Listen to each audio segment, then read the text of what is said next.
Mai sauraro barka da warhaka ga kanin labaran.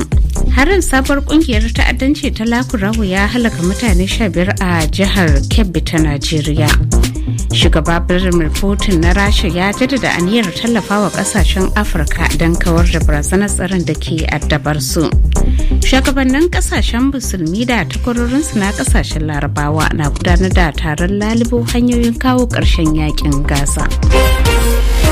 To yanzu kuma ga cikakkun labaran. Hukumomin jihar Kebbi ta Najeriya sun tabbatar da harin da sabuwar kungiyar 'yan ta'adda ta Lakurawa ta kai garin Mera wanda yi sanadin halaka mutane 15. Tuni gwamnatin jihar ta ɗauki matakan tsaro da kuma tallafawa 'yan uwan waɗanda ibtila'in ya rutsa da su da naira miliyan 50. Kakakin gwamnan jihar Abdullahi Idris Zuru ya mana tsokaci. Yadda muka sani ba ta kashi aka yi da su da mutanen Mera. An samu galaba a ɓangaren su ma sun samu galaba a mutanen gari inda suka kashi 15. Mataimakin gwamna Sanata Umar Abubakar Argungu da mai martaba sarkin Kabin Argungu Alhaji Sama'ila Muhammad Mera sun ziyarci wannan ƙauyen da kuma kewayen inda abun ya faru. Suna tare da Brigade Commander da kwamishinan 'yan sanda da darekta na security da na vigilante da duk jami'an tsaro an zagaya an ɗauki kwakwaran matakai na ba wai hana su shigowa Mera ba, duk wasu ƙauyukan da ake zaton suna nan an yi wuraren ƙawanya. Kamar yadda shi mai girma gwamna ya umarci mataimakinsa ya tabbatar da cewa an bi su ko za a samu nasarar kama su ko kuma halaka su kamar da su ma suke. Kakakin gwamnatin jihar Kebbi Abdullahi Idris Zuru. Hukumar kare haƙƙin ɗan adam ta Afirka ACHPR ta buƙaci damar gudanar da bincike kan tsarewar da aka yi wa masu zanga-zangar yunwa ta watan Agusta ciki har da tarin ƙananan yara don duba zarge-zargen da ke cewa yaran sun fuskanci cin zarafi gabanin nasarar sakin sa a wannan wata. Hukumar ta ce akwai yiwuwar an aikata laifukan cin zarafi a yanayin tsare ƙananan yaran na kusan kwanaki 100 gabanin sarkin su kawai idan sun fita zanga-zanga. Shugaban Chadi Muhammad Idris Deby ya sake bayyana cewa mayakan Boko Haram sun kashe sojin kasar tashi da dama a yankin tafkin Chadi sakamakon fafatawar da suka yi a ƙarshen makon da ya gabata. Hauwa Aliyu na ɗauke da ƙarin bayani. Shugaban ƙasa Muhammad Idris Deby ne ya bayyana kashe sojojin a saƙon da ya wallafa a shafinsa na Facebook ba tare da ƙarin bayani akan lamarin ba. Deby ya bayyana ta'aziyarsa ga 'yan uwa da iyalan sojojin da ya ce sun kwanta dama wajen kare ƙasarsu a fafatawar da suka yi, tare da fatar samun sauƙi ga waɗanda suka samu raunuka lokacin arangamar. Wannan fafatawa ita ce ta baya-bayan nan, baya ga wadda aka yi a ƙarshen watan Oktoban da ta gabata, wadda ya yi sanadiyar hallaka sojojin kasar 40, wanda shi da kanshi shugaban ya jagoranci kai farmakin daukar fansa tare da barazanar janye sojojin kasar daga rundunar haɗin kai ta MNJTF. Shugaban rundunar sojin Chadi ya sanar da arangamar da sojojin kasar suka yi da mayakan Boko Haram a ranar Asabar da ta gabata, tare da alkawarin ƙarin haske akan irin ta'adin da suka yi. Rahotanni sun ce an yi fafatawar ne a tsibirin Kariya da ke arewa maso yammacin tafkin Chadi. Wani babban jami'in sojin kasar ya shaida wa kamfanin dillancin labaran AFP cewa manyan jami'ansu da dama sun kwanta dama a fafatawar. Rikicin Boko Haram da ya barke a Najeriya a shekarar 2009 ya yi sanadiyar hallaka mutane sama da 40,000 yayin da sama da miliyan 2 suka tsere daga mahallansu. Asusun bada lamani na duniya IMF ya ce da dukkan alamu tattalin arzikin jamhuriyar Nijar na kan turba ba tare da fuskantar barazanar durkushewa ba, lura da yadda tattalin arzikin ke kan maki 10.6.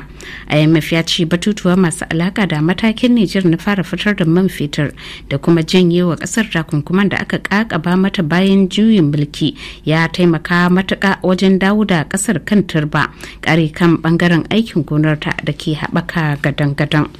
Wasu bayanai na nuna yiwuwar mahukuntan Burkina Faso su dawo da amfani da hukuncin kisa kan jama'ar kasar, hukuncin da kasar ta daina amfani da shi tun a shekarar 2018. Hukuncin kisa na ƙarshe da mahukuntan Burkina Faso suka aiwatar shine na shekarar 1988, amma kuma sojin da ke mulkar kasar sun fara wani nazari na dawo da hukuncin, kamar yadda Amnesty International ke cewa. Yayin taron kawancen nahiyar Afirka da Rasha wanda ke gudana a birnin Sochi da kasar ta gabashin Turai ke karbar bakonci, shugaba Vladimir Putin ya jaddada aniyar bayar da cikakken goyon baya ga nahiyar ta Afirka don kawar da matsalolin da suka addabe ta, ciki har da tsaro da karancin abinci da kuma taɓarɓarewar tattalin arziki. Hauwa Haliru Gwarzo ta haɗa mana rahoto.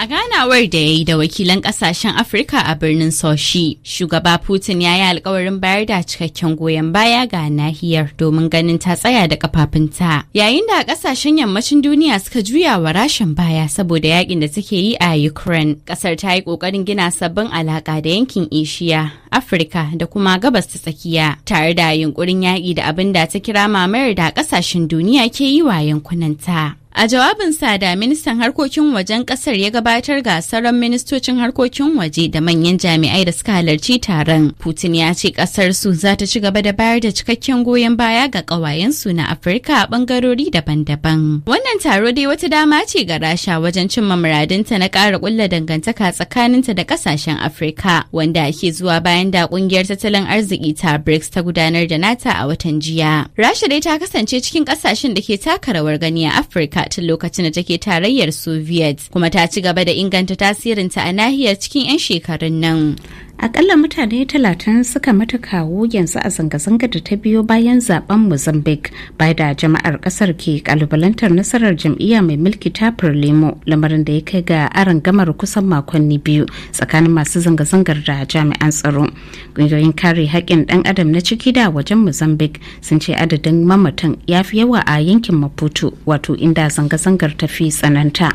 An kammala kada ƙuri'a a zaben Mauritius a wani yanayi da dukkanin 'yan takarar da suka fafata a zaben ke shan alwashin kawo ƙarshen tsadar rayuwa da ake fama da ita a ƙasar, kuma a yau Litinin ne ake sa ran fitar sakamakon zaben ƙasar mai yawan jama'a miliyan 1.300 da ke matsayin katanga tsakanin nahiyar Afirka da Asiya.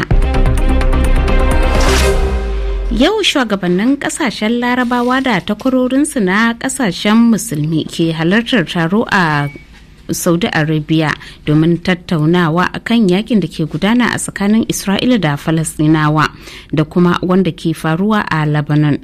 Kabir Muhammad na dauke da karin bayani a wannan rahoto.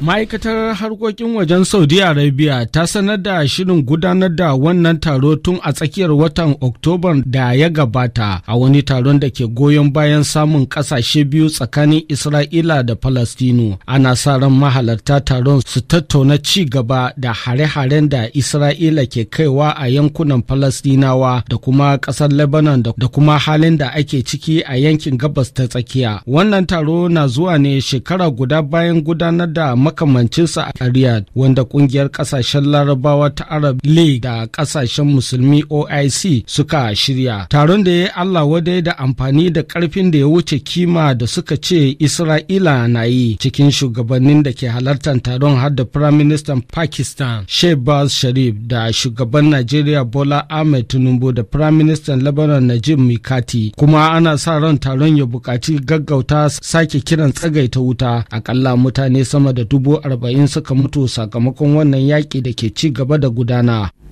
Fadar gwamnatin Rasha ta ce akwai alamun kyakkyawan fata a jagorancin Donald Trump na Amurka da zai zama mai yiwuwar tafiyarsa ta zo ɗaya a batutuwa daban-daban. Donald Trump, wanda ya sha alwashin kawo ƙarshen yakin Rasha da Ukraine da zarar ya ɗire ƙaragar mulki, ana kallonsa a matsayin aboki ga Vladimir Putin na Rasha, wanda ya sanya fargabar yiwuwar Moscow ta ci gaba da mamaya a Kyiv. Isra'ila ta ci gaba da kai hare-haren Lebanon, inda ta hallaka tarin mutane a wani yanayi da makamancin harin can a birnin Damascus na Syria ya halaka mutane 9 ciki har da wani kwamandan Hezbollah. Kazalika Isra'ilan ta kuma halaka tarin mutane a sansanin 'yan gudun hijira na Jabaliya da ke arewacin Gaza daidai lokacin da Amurka ke shirin sabunta kunshin tallafi ga Falastinawa. To ƙasa da mako guda bayan tabbatar da bullowar sabuwar kungiyar 'yan ta'addar Lakurawa a jihar Kebbi da ke Najeriya, kungiyar ta halaka akalla mutane 15 a Mera tare da tafiya da dabbobin jama'a. Dangane da wannan hari, Bashir Ibrahim Idris ya tattauna da mai magana da yawon gwamnan jihar Abdullahi Idris Zuru kuma ga yadda zantawarsu ta gudana. Malam Abdullahi Zuru, shin wani hali ake ciki dangane da wannan hari? Eto zai mu ce dai na lillahi wa inna ilaihi raji'una. Wanda ya faru a ƙasar Mera ta karamar hukumar mulki ta Augi a cikin masarautar Argungu ya riga ya faru. Kamar yadda muka sani ba ta kashi aka yi da su da mutanen Mera. An samu galaba a ɓangaren su ma sun an samu galaba a mutanen gari inda suka kashi 15. Amma ya zuwa jiya don shi mataimakin gwamna Sanata Umar Abubakar Argungu da mai martaba sarkin kabin Argungu Alhaji Sama'ila Muhammad Mera sun ziyarci wannan ƙauyen da kuma kewayen inda abun ya faru. Suna tare da Brigade Commander da Kwamishinan 'yan sanda da Director na Security da na Vigilante da duk jami'an tsaro. An zagaya an ɗauki kwakwaran matakai na ba wai hana su shigowa Mera ba, duk wasu ƙauyukan da ake zaton suna nan an yi wuraren ƙawanya.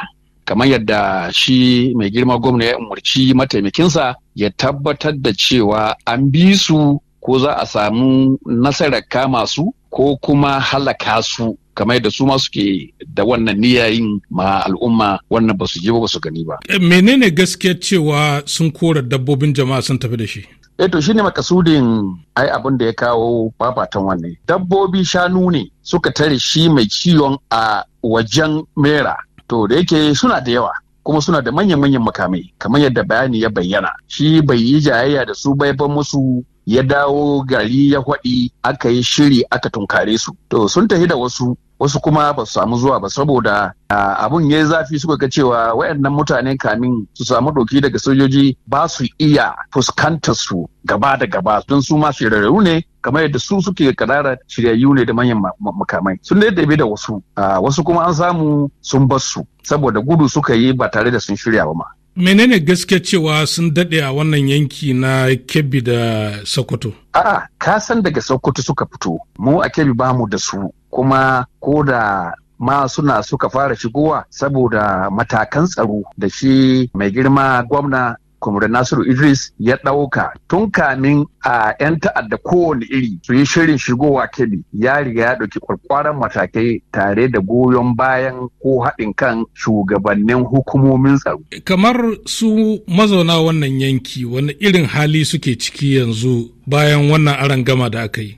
To gaskiya suna cikin halin ɗarɗar, amma saboda an riga an jibge jami'an tsaro kuma da su kansu matasansu ba a basu a baya ba. An ɗan samu kwanciyar hankali saboda duk wani mataki da kake tsammanin ana iya ɗauka na ɓangaren tsaro da kare su da iyalinsu da dukiyarsu an riga an ɗauka. To ku a matsayinku na hukuma me zaka cewa mutanen wannan yanki? Mutanen wannan yanki gwargwado sun yi ƙoƙari duk da an hamu hasarar rayuka, amma in ba don hubbasan da suka yi ba da ainihin haka. Saboda haka su kwantar da hankalinsu kamar yadda shi mataimakin gwamna da mai martaba sarkin Kano Argungu suka ba su tabbaci wadda an yi ta wuce, amma